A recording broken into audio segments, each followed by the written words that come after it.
Good day, good people, and welcome back to my channel. Now, tonight's video, I'm not going to hold you guys for that long, but there are some things that I want to get into. But before we get into all that, if you're not subscribed to this channel, hit that subscription button, hit that notification button and bell so that we can be notified every time I'm dropping a video. Hit the like button, hit the share button, and as always, drop a comment in that comment section. Now, let's get to tonight's video.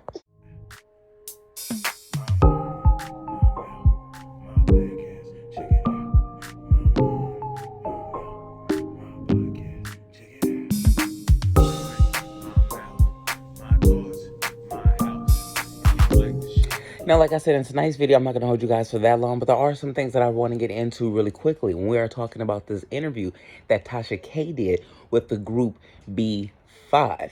Now, I watched this interview, and this is one thing that I do want to say. With all of the negative stuff that is coming out with P Diddy, with all of the negative stuff that is coming out with, these directors and movies and show people and producers and TV executives and stuff like that, this is what I would like to say. I've expressed this so many times. If you guys have children or somebody that's in the industry, and they are protected by family, friends, but mostly family, like real family, not, people who pretend to be your family because they think you about to get a dollar, but real family. If they are protected by these people and helped guided by these people the right way, then you can actually have a child star, or your child succeed in something that they want to do. Now, even though the group B5 didn't get Chris Brown status, Bow Wow status, and stuff like that, these guys were still able to be signed. They still were able to go on tour. They still were able to do things that a normal boy group was able to do without all of the extra antics. Now, these guys have expressed on this interview how their mom and how the manager that they have today is still actually the manager that they had when they were young boys, 7 to 8 years old. You know what I'm saying? So they've been around the same person and the same people their whole life when it comes to management. And they said that it's worked for them because they know that their mom and the manager has best intentions for them and wouldn't let anything happen. Now, they do express different, times where they hung out with Christian Combs, Puffy's sons. They were around their age, so they did express times where they hung out with them and said that nothing ever happened. They also expressed how they went to a Sean John, he had his cologne, I believe, party, and they went to the party.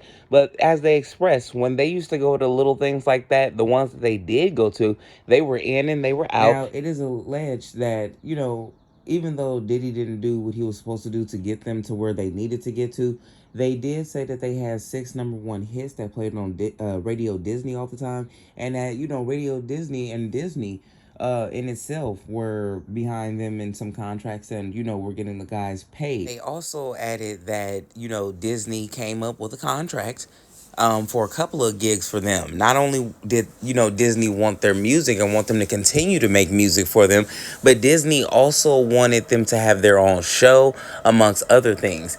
And they said what hurt them the most is that Puffy shut it all down, said no to the contract and everything. He just absolutely flat out just shut it down. Also alleged that because Puffy shut down the deal for them to take on these Disney ventures, that's when the Jonas Brothers came about, and the Jonas Brothers got that contract that they were entitled to. The acting, which was the show that they had, the music, the tours, everything, the merchandise, everything. And they were saying that that deal was originally supposed to be their deal. But since Puffy shut it down, we see what happens. Such a shame that this is another group that has went down the totem pole. And what makes this even more sad is, like I, said, I should come out with a video and discuss this, and I probably will.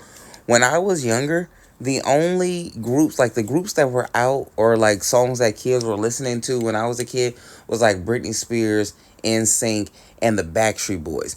And then we got a bang out of life when we got Little Bow Wow and then Chris Brown, and then the B2Ks, and then it started being, you know, the Little Sammys and stuff like that. Like, we got excited after that, you know what I'm saying? And it started opening more doors, and people were always like, well, why were you listening to Britney Spears and NSYNC and stuff? And it's like, because, dude, those were the, I mean, of course we listened to, like, Too Short and stuff like that, especially where I'm from.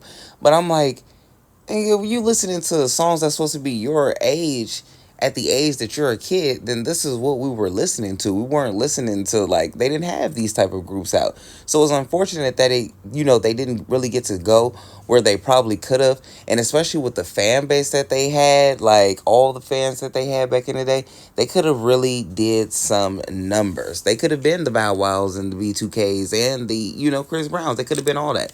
Y'all drop a comment in the comment section. Let me know what y'all think about all this. And I'm going to catch y'all on the next video respectfully.